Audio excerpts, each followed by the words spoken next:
kalau remaja mau pergi pacaran itu malah diingetin buat bawa kondom. Kalau Diana disuruh bawa kondom gitu, ada yang ngingetin, ayo kamu bawa kondom nih. Bingung, Bu. Bingung ya.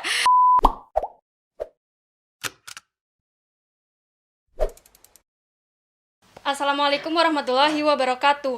Halo teman-teman, welcome to podcast SMK Negeri 1 Kaligondang. Podcast untuk milenial peduli kesehatan dengan tema pentingnya remaja menjaga kesehatan reproduksi.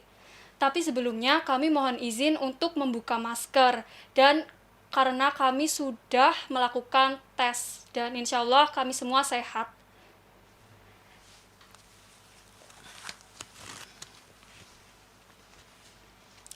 Oke, baik. Di sini bersama saya Diana sebagai moderator dan juga bersama narasumber yang sangat luar biasa sekali, yaitu Ibu Arum Fitria Ardiani SOS ya, Bu. Iya, terima kasih. Dan beliau ini merupakan seorang penyuluh KB di Kabupaten Purbalingga dan juga juara 1 penyuluh KB tingkat nasional. Wah, terima kasih Bu sudah Terima kasih mau juga, iya. menjadi narasumber di podcast ini. Iya, senang sekali bisa ngobrol sama Diana di sini. Ya, Bu. Nah, Bu, baru-baru ini kan ada video yang sempat viral tuh, Bu. Video seorang public figure, seorang role model remaja, yaitu Zara Adisti yang berciuman sama mantan suami Rahel V-nya, yaitu si Niko alias Okin ya, Bu. Nah, di salah satu komentar netizen itu ada yang bilang katanya si Zara wannabe 2 garis biru jadi nyata. 2 garis biru itu sebenarnya apa sih, Bu? Nah, iya, betul sekali. Itu kemarin sempat viral banget ya. Iya. Muncul di semua akun perlambaian itu, berita itu. Nah, sebenarnya 2 garis biru itu adalah memang salah satu film yang dibintangi oleh Zara Adisti. Nah, tapi kalau 2 garis biru itu kenapa muncul akhirnya menjadi 2 garis biru gitu ya?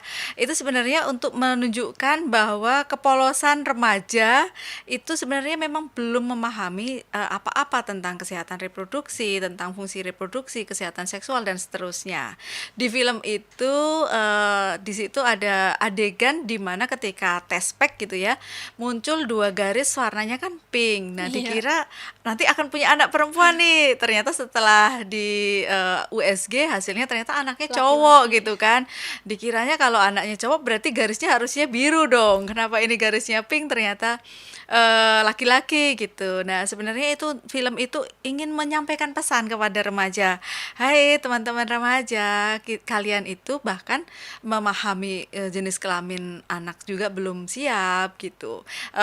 Jauh-jauhilah perilaku beresiko yang pada akibatnya nanti bisa menimbulkan kehamilan di luar nikah, seperti itu. Oh, oke, baik Bu. Gak kalah heboh lagi nih, Bu.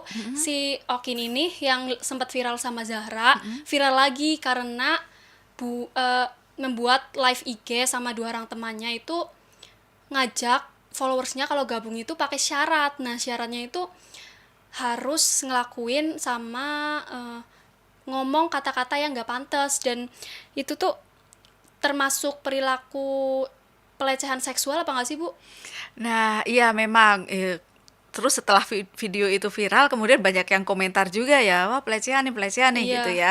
Nah, sebenarnya memang pelecehan seksual itu benar sekali, tidak hanya perilaku, tapi bahkan dimulai dari ucapan, isyarat yang mengarah pada sesuatu yang tidak diterima oleh pihak lain itu adalah pelecehan seksual.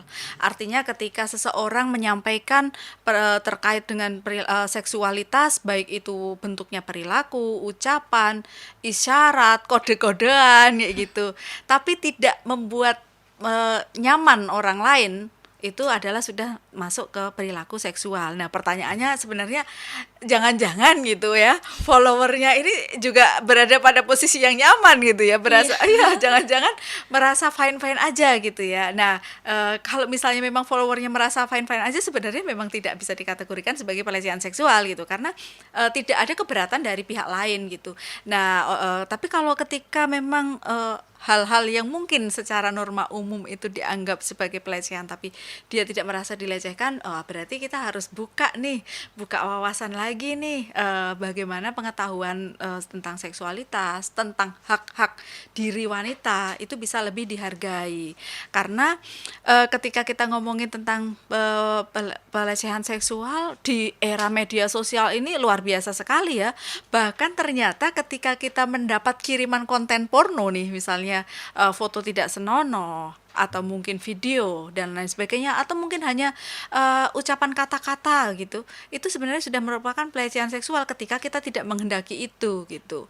Atau misalnya konten-konten kita disebarkan tanpa seizin kita, itu juga sebenarnya sudah merupakan pelecehan seksual. Nah, awareness atau kesadaran seorang remaja terkait dengan pelecehan seksual juga mungkin perlu lebih dikelitik Dalamkan lagi lagi. nih. Iya, perlu ditingkatkan lagi nih kesadarannya, karena kalau enggak ya bahkan perilaku-perilaku yang sebenarnya melecehkan bisa dianggap biasa-biasa saja gitu, dan bisa dianggap sesuatu yang bukan sesuatu yang salah atau tabu seperti itu. Ya Bu, lalu batasan seseorang bisa dikatakan pelecehan seksual sama tindakannya itu batasannya apa sih Bu? Itu tadi, ketika seseorang itu melakukan sebuah perilaku, ucapan, isyarat yang mengarah kepada seksualitas, tapi sebenarnya menimbulkan keberatan dari pihak lain. Nah, keberatan dari pihak lain itu bentuknya boleh apa saja kok. Tidak harus bentuknya adalah sebuah sikap tertentu gitu ya. Tapi ketika catcalling pun atau goda-godaan itu sweet-sweet gitu ya. Nah, itu sebenarnya juga sudah pelecehan seksual ketika kita yang Nggak lagi terima jalan, ya. sebenarnya itu juga sudah merupakan pelecehan seksual gitu, dan awareness ini yang memang perlu dibangun gitu, baik laki-laki maupun perempuan untuk tidak melakukan itu, karena pelecehan seksual ini lintas gender ya, tidak ngomong ketika perempuan tidak mungkin melecehkan laki-laki, tidak seperti itu juga ya. Ketika perempuan ternyata ngomong tentang kelamin laki-laki misalnya, dan ternyata temannya laki-laki tidak menerima itu juga sudah merupakan pelecehan gitu. Jadi sekali lagi ini lintas gender gitu. Iya Bu. Waduh, ini pertanyaannya agak berat nih Bu. Aduh, apalagi ini Diana? Maksudnya berat ditanyakan. Maaf sebelumnya nih Bu, kalau di luar negeri itu kan salah satunya di Jepang. Kalau remaja mau pergi pacaran itu malah diingetin buat bawa kondom. Nah, bawa kondom itu sebenarnya penting gak sih Bu? Terus Kalau menurut menurut Ibu Diana gimana nih? Kalau Diana disuruh bawa kondom gitu, ada yang ngingetin, ayo kamu bawa kondom nih. bingung. Bingung ya. Jadi kita bisa melihat ini dari konteks mana gitu ya. Kebetulan memang di luar negeri kan batasan terkait itu sudah berbeda gitu dengan di Indonesia gitu. Kalau di luar negeri mungkin tujuannya adalah kesehatan yang utama gitu, mengurangi resiko yang akan terjadi. Nah, tapi kalau di Indonesia sendiri memang kita menekankan pada pentingnya langkah-langkah edukasi dan preventif. Artinya remaja perlu diberikan pengetahuan yang lebih untuk menghindari perilaku-perilaku beresiko, salah satunya adalah hubungan seksual di luar nikah. Nah, memang di Indonesia pada akhir-akhir ini ada beberapa aktivis atau mungkin lembaga sosial kemasyarakatan yang mengkampanyekan gitu ya untuk pemakaian kondom pada remaja, karena menurut mereka remaja ini penting nih untuk diberikan edukasi terkait pemakaian kondom, karena buktinya angka kasus pernikahan dini karena tingginya kehamilan yang tidak diinginkan itu semakin bertambah nih, bukannya semakin turun. Mungkin punya apologi seperti itu. Itu adalah mungkin hal yang bisa diterima gitu, ketika memang kampanye pemakaian kondom itu hanya diberikan kepada kelompok-kelompok remaja rentan. Artinya memang hanya diberikan atau disasar kepada remaja yang memang mungkin sudah melakukan hubungan seksual, sudah kenal dengan pornografi, porno aksi dan seterusnya. Tapi bagaimana kalau remaja-remaja yang mungkin masih lugu-lugu kayak Diana gitu ya, diajari pemakaian kondom gitu, bukannya kemudian malah menjadi hal yang positif gitu. Saya rasa malah bisa berdampak negatif, malah jadi kepo gimana gitu kan. Nah, oleh karena itu sekali lagi kalau dalam pemikiran kami, terutama saya selaku penyuluh KB di BKKBN, memang menekankan pada pentingnya edukasi dan langkah-langkah preventif untuk bagaimana remaja itu bisa menyadari tentang hak-hak reproduksinya, biar tidak disalahgunakan, biar remaja lebih melek kepada masa depannya. Penting sekali untuk dia menghindari perilaku seksual beresiko dan seterusnya. Ya. Bu, perilaku remaja zaman sekarang kan pasti banyak yang ya bisa terpengaruh hal-hal buruk ya Bu. Nah, kalau disamakan dengan zaman dulu kan pasti beda ya Bu. Soalnya kan ini juga di era transformasi digital ya Bu. Dan sepenting apa sih Bu kesehatan reproduksi, kesehatan itu bagi remaja? Oke, iya, memang era sekarang tentunya berbeda dengan era dulu. Eranya Diana beda dengan eranya saya gitu ya. Masa remajanya Diana beda banget dengan masa remaja saya gitu. Masa remaja saya tidak punya akun Instagram, nggak punya akun Facebook gitu ya, nggak melek secara digital gitu. Nah, ini kan sebenarnya dua mata pisau, bisa berdampak positif, bisa berdampak negatif. Bagaimana kita memaksimalkan poin-poin positif dari transformasi digital ini gitu. Nah, kalau misalnya mau disikapi secara negatif, mungkin transformasi digital ini akan kita pakai gitu ya untuk hal-hal yang kurang baik, yang misalnya menonton film-film porno dan seterusnya, main game termasuk ya. Tapi kalau misalnya kita manfaatkan secara positif, transformasi digital ini juga berdampak positif bagi kita. Banyak ilmu pengetahuan yang bisa kita ambil dari situ. Banyak ilmu-ilmu yang bisa kita pelajari dari internet gitu kan, dari Google gitu. Nah, kalau dikaitkan dengan kesehatan reproduksi remaja dari zaman dulu saya atau mungkin mbah buyut saya sampai zamannya Diana nanti tetap tidak akan berbeda. Artinya sama pentingnya.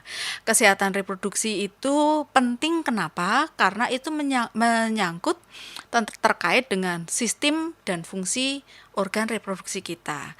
Jadi ketika mungkin orang dulu mungkin agak sedikit merasa tabu gitu ketika berbicara tentang kesehatan reproduksi remaja. Kenapa? Karena biasanya ketika kita ngomongin reproduksi itu artinya dikhawatirkan akan Jorok nanti iya hanya mengungkap tentang seksualitas misalnya. Padahal kesehatan reproduksi itu penting untuk diketahui karena itu juga menyangkut tentang pengetahuan kita akan sistem dan fungsi organ reproduksi kita.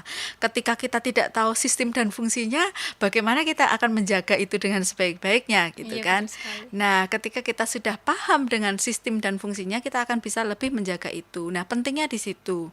Ketika kita memahami sistem dan fungsi organ reproduksi kita jadi lebih tahu nih untuk gimana sih kita menjaga itu dengan sebaik-baiknya gitu.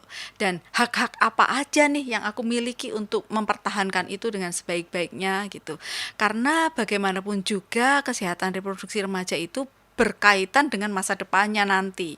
Bukan hanya terkait dengan penyakit-penyakit menular seksual misalnya, tapi bagaimana dia perilaku hidup bersih dan sehat dia itu nanti akan berpengaruh atau berdampak pada ketika nanti dia berumah tangga. Seorang ibu akan melahirkan bayinya. Bayi yang sehat terbebas dari stunting juga butuh ibu yang sehat.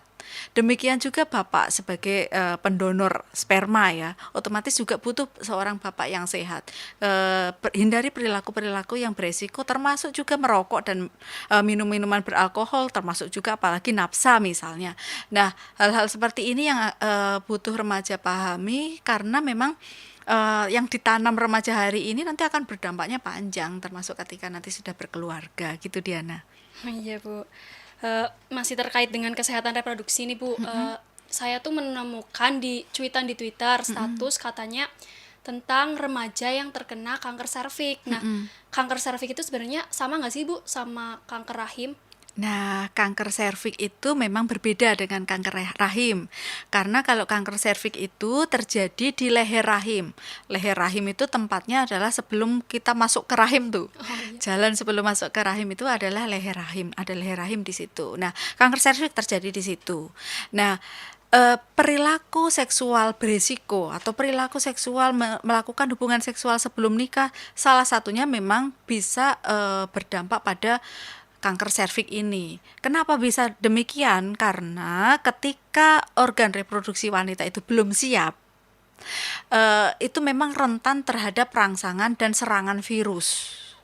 Nah, otomatis dengan perilaku seksual di bawah umur, itu meningkatkan resiko terhadap kanker serviks lebih tinggi. Kenapa? Karena pada saat itu organnya memang masih rentan terhadap serangan dan rangsangan virus. Nah, kalau kanker serviks ini virusnya namanya adalah virus HPV, Human Papilloma Virus. Nah, ini bisa masuk atau menyerang organ reproduksi perempuan dengan lebih tinggi dengan perilaku seksual yang beresiko itu tadi. Sekali lagi karena organ reproduksinya belum siap. Nah, makanya sekali lagi nih, memang harus menjaga kesehatan reproduksinya. Salah satunya memang hak-hak reproduksi wanita itu diketahui, dipahami, dan memang hindari perilaku seksual beresiko itu. Oh iya, seperti itu ya Bu. Terakhir nih Bu, bagaimana kita tahu kan kalau remaja itu masanya pubertas ya Bu, dan perilaku apa saja sih Bu yang berisiko mempengaruhi kesehatan reproduksi? Nah, sebenarnya kalau perilaku beresiko remaja itu kan banyak sekali ya, termasuk merokok, minum minuman beralkohol, atau kalau dikaitkan dengan triad KRR itu ada 3 permasalahan pokok pada remaja, yaitu yang pertama adalah penggunaan nafsa. Yang kedua adalah perilaku seksual di luar nikah. Yang ketiga adalah menikah dini. Nah, ini 3 permasalahan besar yang ada pada remaja ini memang menjadi permasalahan utama bagi kesehatan reproduksinya. Dan bukan hanya bermasalah pada kesehatan reproduksinya saja, tetapi juga bermasalah atau berdampak pada masa depan remaja. Nah, oleh karena itu memang menghindari perilaku beresiko ini memang kayak kita nabung. Kayak kita ibaratnya remaja itu nabung kok. Ketika kita menghindari perilaku beresiko itu mungkin tidak serta-merta bisa kita nikmati sekarang gitu ya. Tapi di masa depan Tapi ya Bu. di masa depan itu nanti kita bisa akan mendapatkan bunga yang banyak dari tabungan kita, manfaat yang banyak dari apa yang kita tuai pada masa remaja kita gitu Diana. Ya. Wah, seru sekali ya Bu pembahasannya tentang masalah seputar reproduksi ya Bu. Dan sebelum ditutup, ada pesan yang mau disampaikan nggak sih Bu khususnya ke remaja yang sedang menonton podcast ini? Oke, terima kasih banget nih Diana nih. Ada satu hal yang sangat penting banget menurut saya, bahwa remaja teman-temannya Diana nih masih banyak sekali yang takut gitu ya melakukan hubungan seksual, itu menakutkan pada kehamilan. Kehamilan itu adalah momok besar dari perilaku seksual beresiko oleh remaja. Nah, sedangkan yang perlu remaja ketahui, hal yang paling mengerikannya nih, ibaratnya itu puncak yang seharusnya paling ditakutkan oleh remaja itu bukan kehamilan, tapi adalah penyakit menular seksual. Karena penyakit menular seksual itu tidak semuanya bisa mudah untuk disembuhkan. Termasuk khusus untuk wanita, tadi juga bahkan bisa berdampak pada kanker serviks gitu ya. Kanker serviks dampaknya panjang, ada bisa menopause dini, bisa penyempitan vagina, bahkan tentunya kalau sudah stadiumnya berlanjut bisa sampai kematian gitu ya. Nah, hal-hal seperti ini yang perlu dipahami oleh remaja. Jadi bukan hanya kehamilan sebenarnya puncak resikonya, tapi penyakit menular seksual itu adalah salah satu yang sangat berisiko dan sangat perlu ditakutkan oleh remaja gitu. Karena ketika sudah kena penyakit menular seksual pada saat ini, ya gimana kalau bisa disembuhkan? Kalau nggak bisa, karena salah satu penyakit menular seksual adalah HIV/AIDS dan itu belum ada obatnya. Hanya bisa diatasi dengan bukan obat ya, ARV itu ya. Nah, ketika sudah terkena itu pada remaja, ya sudah wassalam dengan masa depannya gitu ya. Sangat disayangkan ketika remaja yang seharusnya fokus pada masa depan yang cerah harus gagal karena perilakunya yang salah gitu. Nah, oleh karena itu, ayo jadilah remaja generasi berencana dan jangan takut untuk menjadi seseorang yang baik, menjadi remaja yang positif pada kali ini, karena apa yang kita tuai hari ini akan kita dapatkan manfaatnya di masa tua nanti, ketika kehidupan berkeluarga kita akan ketemu dengan pasangan yang baik dan melahirkan anak-anak yang baik untuk meneruskan masa depan bangsa. Dan harus diingat juga kita sudah ada di bonus demografi nih, di ambang bonus demografi ini, jadi perilaku remaja sekarang juga akan berdampak pada masa depan bangsa. Gitu. Pokoknya ayo jadi remaja genre, jangan takut untuk menjadi remaja yang fokus pada hal-hal baik yang ditanam hari ini. Jadi intinya tuh penting banget ya Bu jaga kesehatan reproduksi. Penting Ya, banget. apalagi buat iya. masa depan ya Bu. Buat masa depan. Iya, Diana ini eman-eman loh, sayang banget nih Diana udah cantik-cantik gitu ya. Nanti gagal pendidikannya gagal gitu kan, sayang sekali Iya. gitu. Oke Ibu Arum, terima kasih sekali atas ilmu dan sharingnya. Semoga bermanfaat dan memberikan banyak wawasan kepada penonton podcast dan tentunya saya sendiri. Semoga kita semua menjadi generasi berencana ya Bu ya. Setuju. Iya, terbebas dari triad KRR. Iya. Dan seorang politikus Amerika Serikat yaitu Hillary Clinton pernah berkata, ada satu pelajaran dari masa lalu, khususnya yang tidak bisa kita abaikan. Anda tidak dapat membuat kemajuan dalam kesetaraan gender atau pembangunan manusia yang lebih luas tanpa melindungi hak dan kesehatan reproduksi perempuan. Sekian podcast hari ini. Salam sehat, salam genre. Salam genre. Wassalamualaikum warahmatullahi wabarakatuh. Waalaikumsalam warahmatullahi wabarakatuh.